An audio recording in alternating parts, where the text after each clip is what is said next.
నమస్తే అండి, welcome to friendly cooking Telugu.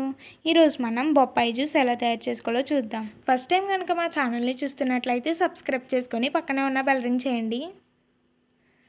ఒక మిక్సీ జార్ తీసుకొని బొబ్బాయికాయ ముక్కలను మిక్సీ జార్లోకి వేసుకోవాలండి. చక్కెర అనేది బొబ్బాయికాయ తీపిని బట్టి వేసుకోవాలండి. అలాగే 2 కప్పులు కాచి చల్లార్చిన పాలు వేసుకోవాలండి. పాలు అనేవి ఎక్కువ వేసుకోవడం వల్ల జ్యూస్ అనేది చాలా బాగుంటుందండి. ఒకసారి మిక్సీ పట్టాలండి. ఈ విధంగా మిక్సీ పట్టుకున్న తర్వాత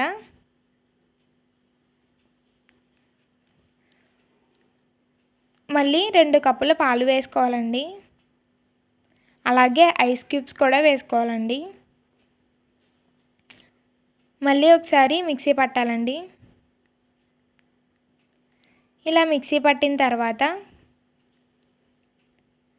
ఒక గ్లాస్లోకి సర్వ్ చేసుకోవాలండి. అంతే అండి, బొప్పాయి జ్యూస్. ఈ వీడియో కనుక మీకు నచ్చినట్టయితే లైక్ చేయండి, షేర్ చేయండి, సబ్స్క్రైబ్ చేయడం మాత్రం అస్సలు మర్చిపోకండి. Thanks for watching.